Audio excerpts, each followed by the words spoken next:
গোপালের বউ গিয়েছে তার বাপের বাড়ি, গোপালের মাও গেছে তার বড় মেয়ের বাড়ি। দুজনেই কবে ফিরবে তার কোনো ঠিক নেই। গোপাল তো সেই সকালে বেরিয়ে যায় আর এক প্রহর রাতে ফেরে। তাই বেশিরভাগ দিনই রাজার ওখানে বা নগরের কোনো হোটেলে খাবার দাবার সেরে নেয়। সুতরাং রান্নাবান্না যতটা সম্ভব সে এড়িয়ে যায়।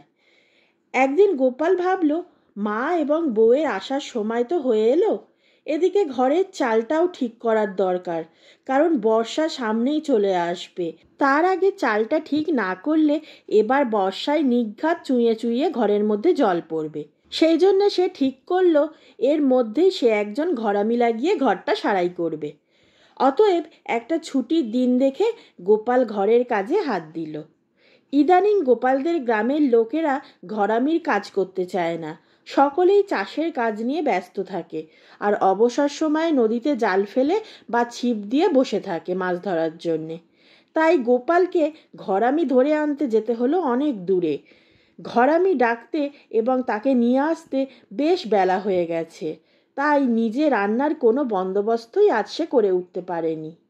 অন্য কোনো ছুটির দিন হলে গোপাল হাত পুড়িয়ে নিজের জন্য একটু সেদ্ধ ভাত বানিয়ে নেয়, কিন্তু আজ ঘরের কাজ দেখতেই সময় পেরিয়ে গেছে।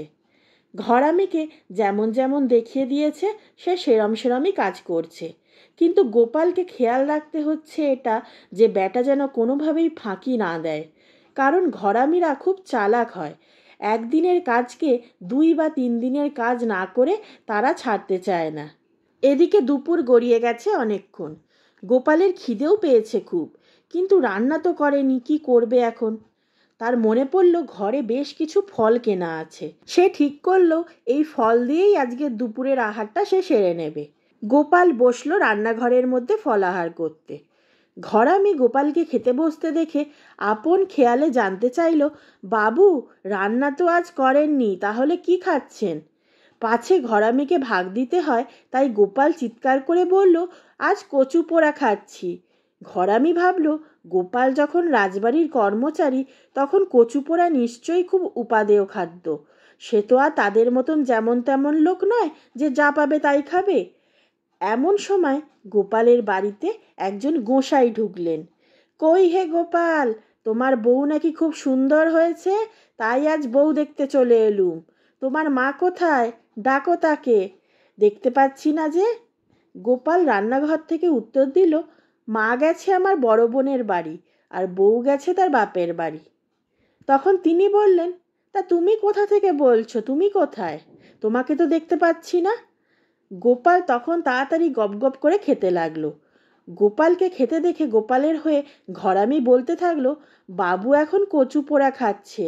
আপনি ভর দুপুরে এসছেন, তা নিজে হাতে রান্না করে খাবেন নাকি বাবুর সঙ্গে এক পাতে বসে কচু পোড়া খাবেন? কচু পোড়া শুনেই তো গোসাইয়ের গা জ্বলে গেল। এই ভর দুপুরে ওর সঙ্গে রসিকতা! গোসাই ভাবলেন আর এক মুহূর্ত এখানে নয়।